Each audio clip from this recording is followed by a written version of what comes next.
Hey guys, I hope you're all having a wonderful day or night wherever you are in the world.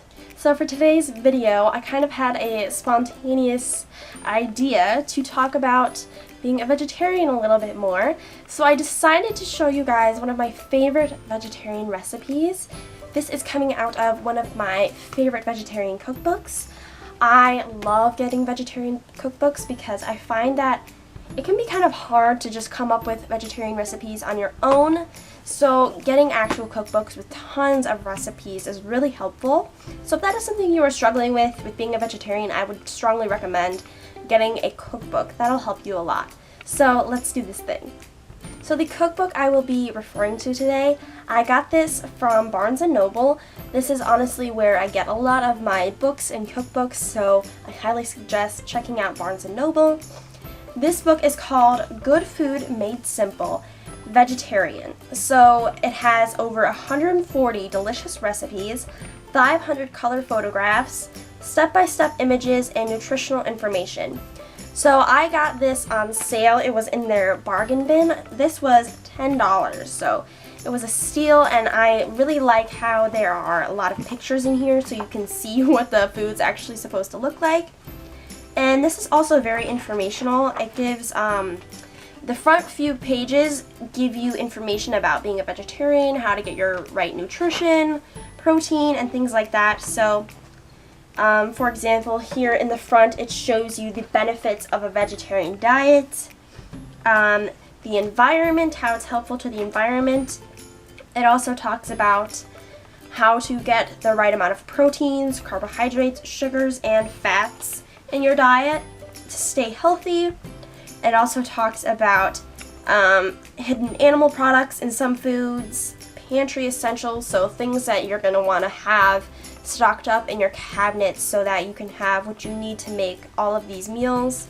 And also just generally talking about what it's like to be a vegetarian. So I like that additional information in the front of the book. That would be helpful to someone if you are very new to being a vegetarian. It has several different sections. So there is a breakfast and brunch section. There is also a soup, appetizers, and sides section. Then there's salads and light meals, dinners, desserts, and then breads and baking.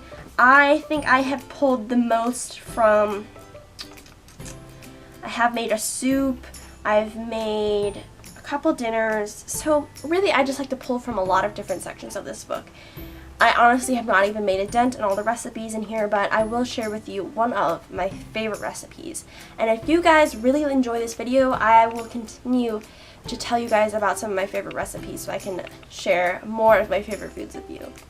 This recipe is actually the first vegetarian meal that I made with my fiance Jacob, one of the first nights in our apartment. So this has a bit of a sentimental value to me as well.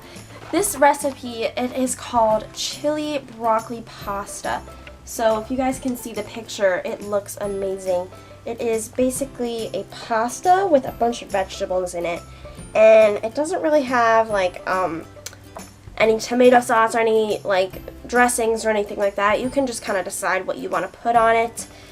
But honestly, it is so freaking good, and it's very nice and light, but it's also very filling. So with all of recipes, you can kind of pick and choose things that you want to take out or add to it.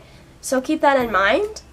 This recipe, it serves 4 people. It takes 5 minutes to prep and only 10 to 15 minutes to cook it. So with this recipe, you will need 8 ounces of dried penne or macaroni. So those are the noodles. That's kind of like the base of the pasta, obviously. Then you need 3 cups of broccoli florets. You can get broccoli for pretty cheap at your grocery store. And I would recommend, cutting them up into a lot of pieces so they're easier to chew. And you will need olive oil, garlic cloves, red chilies, 8 cherry tomatoes, fresh basil leaves to garnish, and salt. I personally did not get the chilies when I made this the first time. So if you don't want to get the chilies, maybe you don't like them, or maybe you can't find them anywhere, I would just recommend, adding a lot of seasoning, like maybe some red pepper flakes or another kind of pepper. I think when I made this, we actually just used red peppers instead, and it was just as good. Along with, we didn't use fresh basil leaves, we just used basil seasoning. Obviously, the fresh leaves are going to have a little bit more of a potent taste, and it will kind of make the pasta look a little bit prettier. But basically what you're going to do with this is you're just going to cook the pasta, and then slowly you're going to add the ingredients to the pan, and you just kind of cook it all in one pan on the stove, and before you know it, it is this beautiful dish. I love this because it's got a very nice different taste to it. That's one of the things I love about being a vegetarian. My fiance Jacob said he loved, and he still loves to this day, this pasta, and I just looking at it makes me want to make it again right now. But with this recipe you could add your own dressing, like maybe it might be good with like Italian dressing, or if you like vinaigrette or anything like that. I think those would go well with this. But with the olive oil and the garlic and the seasonings in this, I really don't think that you need it. It's already got such a great flavor, and I will forever be in love with this recipe, and I think I will make it sometime soon. If you guys want to check out this recipe for yourselves, I will leave a link to this cookbook down below, and you can check it out for yourself.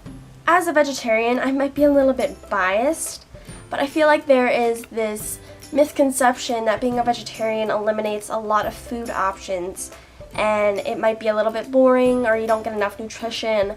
Well, from experience, I can tell you that all the vegetarian meals and dishes that I have eaten myself have been way more flavorful than anything I ever ate before I was a vegetarian. So if that means anything to you, I think it does. But just check out a vegetarian meal, even if you don't want to be a vegetarian. Just try it out. I think that they have really interesting and diverse flavors to them.